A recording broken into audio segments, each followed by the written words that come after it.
उत्तराखंड में सरकार गठन को लेकर लगातार हलचल बढ़ रही है और अब नया अपडेट ये है कि कार्यवाहक मुख्यमंत्री पुष्कर सिंह धामी को आलाकमान ने रात को अचानक दिल्ली बुलाया और धामी दिल्ली स्थित उत्तराखंड भवन में दरअसल मौजूद हैं और संभव है कि आज सुबह उनकी केंद्रीय गृह मंत्री अमित शाह और बीजेपी अध्यक्ष जेपी नड्डा के साथ मुलाकात हो। उधर पूर्व सीएम त्रिवेंद्र रावत कल सुबह से ही दिल्ली में मौजूद हैं। कल सुबह उन्होंने बीजेपी के राष्ट्रीय संगठन महामंत्री बीएल संतोष से मुलाकात की थी, तो बाद में बीजेपी के राष्ट्रीय अध्यक्ष जेपी नड्डा से भी त्रिवेंद्र रावत ने मुलाकात की है। बीजेपी प्रदेश अध्यक्ष मदन कौशिक को भी दोपहर बाद दिल्ली बुलाया गया था और वो भी दिल्ली में हैं। तीनों नेता उत्तराखंड भवन में ठहरे हुए हैं। बीजेपी में सीएम को लेकर सस्पेंस बढ़ गया है और एक राय बनाने की कोशिश हो रही है। वहीं आज देहरादून में विधायक दल की बैठक होने की बात कही जा रही थी, लेकिन फिलहाल ये संभव होता नहीं दिख रहा।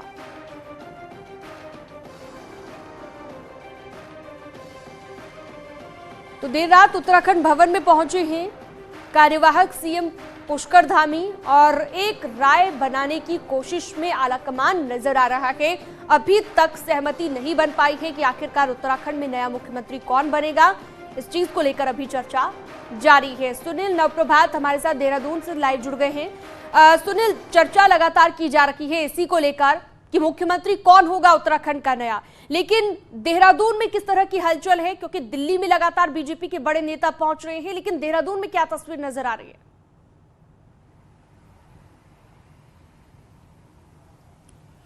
देखिए सीना, मैं अभी बीजेपी के स्टेट हेडक्वार्टर में मौजूद हूं। आज यहां पर विधानमंडल दल की मीटिंग होनी थी, लेकिन चूंकि दिल्ली में एक राय नहीं बन पाई है मुख्यमंत्री को लेकर और स्टेट बीजेपी के जो टॉप लीडर है, चाहे मुख्यमंत्री पुष्कर सिंह धामी की बात करें, बीजेपी के प्रदेश अध्यक्ष मदन कौशिक हों या फिर त्रिवेंद्र रावत, तीनों लोग दिल्ली में हैं और लगातार मंथन चल रहा है इस बात को लेकर कि कौन उत्तराखंड में सीएम का फेस होगा, कौन वो चेहरा होगा जो 2024 तक पार्टी को 2024 में जो लोकसभा चुनाव होने हैं उसमें पार्टी को एक बार फिर से संगठन और सरकार को साथ लेते चलते हुए वहां पर विजय दिला सके। साथ ही साथ निकाय और पंचायत चुनाव भी हैं, तो इसलिए जो बीजेपी आलाकमान है वो फूंक फूंक कर कदम रख रहा है और खासकर पिछली सरकार का जो अनुभव बीजेपी नेतृत्व के पास है वो बेहद ही खराब रहा, क्योंकि 5 साल के कार्यकाल में बीजेपी को दो मुख्यमंत्री बदलने पड़े, तीसरे मुख्यमंत्री के रूप में पुष्कर सिंह धामी को लाना पड़ा और इससे इसको पार्टी के लिए बड़ा सेटबैक भी माना गया और लगातार जो विपक्ष है उसने इसको मुद्दा बनाया।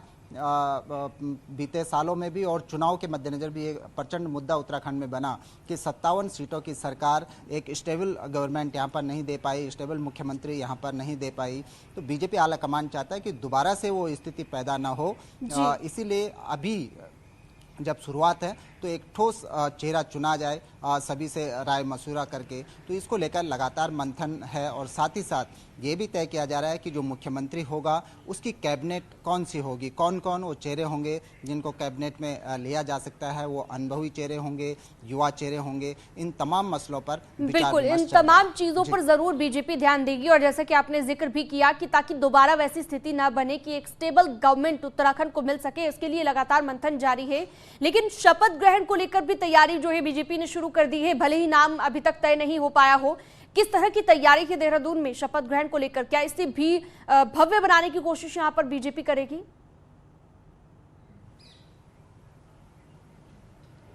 बिल्कुल सीनम, शपथ ग्रहण का जो मोटा मोटा खाका है वो तैयार किया जा चुका है। राजधानी का जो परेड ग्राउंड है, सबसे बड़ा परेड ग्राउंड है, यहाँ पर शपथ ग्रहण समारोह का कार्यक्रम प्रस्तावित किया गया और कोशिश ये है बीजेपी की कि इस कार्यक्रम को ऐतिहासिक बनाया जाए। कल जब बीजेपी की यहाँ पर स्टेट लीडरशिप की जो मीटिंग हो रही थी शपथ ग्रहण समारोह के कार्यक्रम की तैयारियों को लेकर, तो उसमें एक बात बार बार कही जा रही थी कि बीजेपी ने एक इतिहास बनाया है यहाँ पर गवर्नमेंट को दोबारा लाकर सत्ता में वापसी करके, इसीलिए जो शपथ ग्रहण समारोह होगा उसको ऐतिहासिक बनाया जाएगा, ये बीजेपी के लीडर्स का कहना था। बीजेपी ने करीब 15 टीमें बनाई हैं पार्टी की, जो अलग अलग लोगों से बातचीत करके उसकी कोशिश होगी कि शपथ ग्रहण समारोह में समाज का हर तबका यहाँ पर शामिल हो, बड़ी संख्या में यहाँ पर भीड़ हो और इसके साथ साथ इसका लाइव प्रसारण पूरे के पूरे प्रदेश भर में यानी कि 13 के 13 जिलों में किया जाएगा। और कोशिश ये भी की जा रही है कि तमाम राज्यों के भाजपा शासित जो राज्य हैं उनके मुख्यमंत्रियों को भी इसमें इन्वाइट किया जाए। प्रधानमंत्री नरेंद्र मोदी, मंत्री, केंद्रीय गृह मंत्री और राष्ट्रीय अध्यक्ष का भी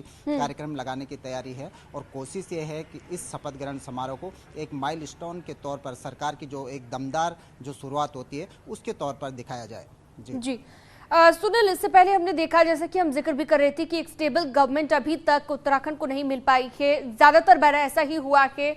और अभी की अगर हम बात करें, शपथ ग्रहण समारोह की तो हमने बात कर ली, लेकिन सीएम के नाम को लेकर मंथन जारी है। क्या बीजेपी नए चेहरे पर फिर से दांव खेल सकती है? क्योंकि अभी तक जो एक्सपेरिमेंट बीजेपी ने किए हैं उन पर बीजेपी ज्यादा दिन तक नहीं टिक पाई है। लेकिन अब जिस तरीके से 3 बड़े नेता, पुराने नेताओं को बुलाया गया है दिल्ली में, अब हम क्या समझे, कोई नया नाम भी निकल कर सामने आ सकता है या फिर उन्हीं में से कोई ना कोई नया नाम जो है बीजेपी यहां पर मुख्यमंत्री के रूप में लेगी? देखिए सीनम, कुछ भी हो सकता है। किसी एक नाम पर या कोई एक राय बनाना अभी बहुत जल्दबाजी होगी, क्योंकि ये तय करेंगे प्रधानमंत्री नरेंद्र मोदी, केंद्रीय गृह मंत्री अमित शाह और राष्ट्रीय अध्यक्ष जेपी नड्डा। इन तीनों के अलावा अभी इस बात को कोई नहीं जानता कि उत्तराखंड में जो मुख्यमंत्री होगा कौन होगा, मुख्यमंत्री का फेस होगा वो कौन होगा। ये तमाम तरह के कयास लगाए जा रहे हैं, लेकिन केंद्रीय नेतृत्व तो हर पहलू पर विचार कर रहा है। इसीलिए आप देखेंगे पिछले एक हफ्ते में बीजेपी के तमाम लीडर्स, चाहे वो मुख्यमंत्री पुष्कर सिंह धामी हों, प्रदेश अध्यक्ष हों या त्रिवेंद्र रावत हों या अन्य नेता हों बीजेपी के, कई बार वो दिल्ली बुला लिए गए और लगातार मंथन चल रहा है। जो बीजेपी के इंटरनल सूत्र बताते हैं कि हर कोई बीजेपी का जो भी सीनियर लीडर है वो चाहता है कि वो मुख्यमंत्री बने। ये अलग बात है। बिल्कुल, तो आखिर मुख्यमंत्री कौन बनेगा, सस्पेंस इसे लेकर लगातार बरकरार है। और आप भी जैसे जिक्र कर रहे हैं, बहुत चीजों का ध्यान बीजेपी को रखना होगा। उत्तराखंड बीजेपी में एक बार फिर से सीएम चेहरे को लेकर सस्पेंस जो बना है और ज्यादा गहरा होता जा रहा है। आज जिस विधानमंडल दल की मीटिंग की संभावना जताई जा रही थी, वो मीटिंग अब आगे खिसक गई है। देखिए, 10 मार्च को विधानसभा चुनाव का रिजल्ट घोषित होने के साथ ही सीएम के चेहरे को लेकर बना सस्पेंस अब भी दूर नहीं हो पाया है। माना जा रहा था कि अब होली के बाद सस्पेंस से पर्दा उठ जाएगा। विधानमंडल दल की मीटिंग के लिए पहले 19 और फिर 20 मार्च की संभावना जताई गई। बताया गया कि 19 मार्च को कुमाऊं में होली के चलते विधानमंडल दल की मीटिंग की तिथि 20 मार्च कर दी गई। लेकिन शाम होते होते ये जानकारी आई कि अब 20 मार्च को भी मीटिंग नहीं होगी। अब ऐसा क्यों हुआ, इसका जवाब किसी के पास नहीं। सस्पेंस उस बात को कहते हैं जब कुछ तय हो और आपको न बताया जाए। देखिए, अभी विधानमंडल दल की बैठक होनी बाकी है।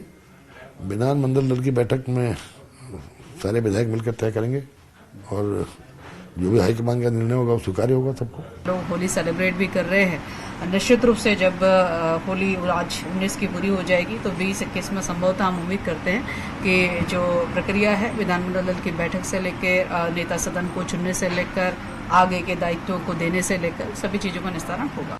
हालांकि 20 मार्च को विधानमंडल दल की संभावित मीटिंग को देखते हुए बीजेपी के अधिकांश विधायक देहरादून पहुंच गए थे। अब ये विधायक भी विधानमंडल दल की मीटिंग का बेसब्री से इंतजार कर रहे हैं। अभी तक तो कोई सूचना आई नहीं है, लेकिन सारे विधायक तैयार हैं। जब भी 24 घंटे के अंदर जैसे भी सूचना मिलेगी तो हम सब लोग जो है विधानमंडल के लिए उपस्थित होने के लिए तैयार। अभी कोई कॉल नहीं? अभी तक कोई सूचना नहीं आई है, औपचारिक रूप से कोई सूचना नहीं है।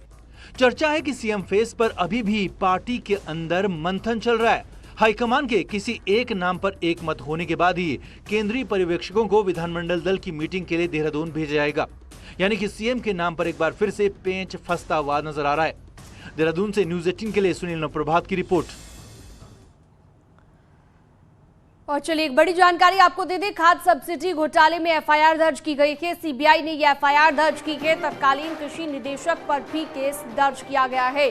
कुल 20 लोगों को आरोपी बनाया गया है। फर्रुखाबाद में घोटाला दरअसल ये हुआ था, जिसे लेकर अब सीबीआई ने एफआईआर दर्ज की है और कुल 20 लोगों को इसका आरोपी बनाया है। तो बड़ी खबर, बड़ी जानकारी आपकी टीवी स्क्रीन पर। खाद्य सब्सिडी घोटाले को लेकर यह एफआईआर दर्ज की गई है। सीबीआई ने एफआईआर दर्ज की है और 20 लोगों को आरोपी बनाया है। तत्कालीन कृषि निदेशक पर भी मामला दर्ज हुआ है। कुल मिलाकर 20 आरोपी हैं जिन पर एफआईआर दर्ज की गई है। फर्रुखाबाद में दरअसल ये घोटाला हुआ था, जिसे लेकर अब सीबीआई ने एफआईआर दर्ज की है और 20 लोगों को आरोपी बनाया है। तत्कालीन कृषि निदेशक पर भी गाज गिरी है। तत्कालीन कृषि निदेशक पर भी मामला दर्ज हुआ है। कुल मिलाकर 20 आरोपी हैं जिन्हें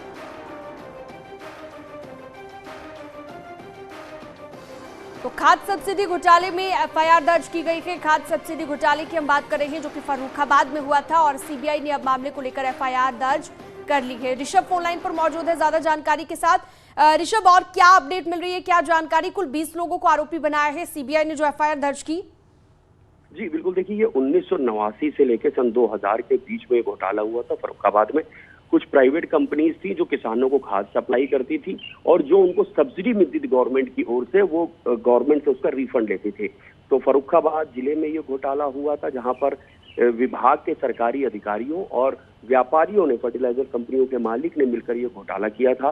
तो तत्कालीन जो निदेशक हैं उनके खिलाफ भी एफआईआर है और कई प्राइवेट कंपनीज हैं, जिसमें एक Madan Madhav fertilizer chemical private limited है, उनको भी आरोपी बनाया गया है। ईओडब्ल्यू ने इसमें पहले भी जांच की थी, 5 आरोपियों के खिलाफ चार्जशीट भी दाखिल की थी, लेकिन एक आरोपी हाईकोर्ट चले गए थे, जिन्होंने चार्जशीट को चुनौती दी थी कि कई अन्य आरोपियों को बचाने का आरोप लगाया था ईओडब्ल्यू पे। जिसके बाद अब सीबीआई ने इसमें एफआईआर दर्ज कर ली है और ये मान के चलिए जो तमाम सरकारी अधिकारी और फर्टिलाइजर कंपनियों के मालिक हैं, अब उन पर भी कार्रवाई की तलवार लटक गई है।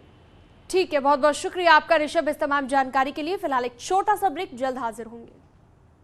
द कश्मीर फाइल्स देखने के बाद बरेली के साधु संतों ने सभी लोगों से फिल्म देखने की अपील की है और कहा है कि लोग एकता बनाकर रखें, क्योंकि भविष्य में ऐसा फिर से हो सकता है। उन्होंने कहा कि कश्मीर में कश्मीरी पंडितों के साथ बहुत अन्याय हुआ है। द कश्मीर फाइल्स फिल्म ने देश भर में धूम मचा रखी है। बरेली में भी फिल्म के सभी शो हाउसफुल जा रहे हैं। बरेली में साधु संतों ने द कश्मीर फाइल्स मूवी देखी। महामंडलेश्वर श्री श्री 1008 स्वामी महेशानंद गिरी महाराज आज देहरादून से बरेली पहुंचे। करीब 100 साधुओं ने द कश्मीर फाइल्स मूवी देखी। संतों ने कहा कि सभी लोग ये फिल्म देखें और एकता बनाकर रखें, क्योंकि भविष्य में ऐसा फिर भी हो सकता है। उन्होंने कहा कि कश्मीर में कश्मीरी पंडितों के साथ अन्याय हुआ था। उनके साथ जो कुछ हुआ वो शब्दों में बयान नहीं किया जा सकता, लेकिन फिल्म ने कड़वा सच सामने रखा है। हम इस समय उत्तराखंड देहरादून सहजधारा में आश्रम है, नवचंडी आश्रम सहजधारा, वहाँ से आए हैं और अपने माननीय सांसद धर्मेंद्र कश्यप हमारे शेष हैं, वहाँ आए थे। फिर पूर्णागिरी हमें जाना था। फिल्म का ये देखा तो मन में ये भाव जागृत हुआ कि कश्मीर में क्या हुआ है, चलकर ये संत समाज भी देखे और समझे उस हकीकत को। नई सरकार में अपनी भूमिका को लेकर डिप्टी सीएम दिनेश शर्मा ने कहा है कि पार्टी जो भी फैसला लेगी मुझे मंजूर होगा और उन्होंने कहा कि बीजेपी कोई प्राइवेट लिमिटेड कंपनी नहीं है। अपनी भूमिका को लेकर डिप्टी सीएम दिनेश शर्मा ने कहा कि इस बार भी मैं तैयार हूं, पार्टी जो फैसला लेगी मुझे मंजूर होगा। उन्होंने कहा कि बीजेपी कोई प्राइवेट लिमिटेड कंपनी नहीं है, बीजेपी में लोकतांत्रिक भूमिका होती है। गृह मंत्री अमित शाह पर्यवेक्षक की भूमिका में लखनऊ आएंगे और नेता चुना जाएगा। उप मुख्यमंत्री हूँ, गुजरात का प्रभारी रहा, राष्ट्रीय उपाध्यक्ष रहा और बीजेपी का सबसे बड़ा जो कार्यक्रम आज तक का रहा है सदस्यता महाअभियान, उसका संयोजक का दायित्व प्राप्त करने का सौभाग्य मुझे मिला। तो एक कार्यकर्ता के रूप में पार्टी ने मेरा पूर्ण उपयोग किया है और उपयोग करने की स्थिति में कभी हम लोग ये नहीं पूछा जाता, कार्यकर्ता कभी अपनी इच्छा जाहिर नहीं करता है, संगठन उसकी उपयोगिता उसकी योग्यता के अनुसार करता है और ना ही कोई पूछता है, ना ही किसी को बताने की जरूरत पड़ती है। जहां पर कम वहां पर हम। बीजेपी लोकतांत्रिक पार्टी है, इसमें मैं नहीं हम चलता है।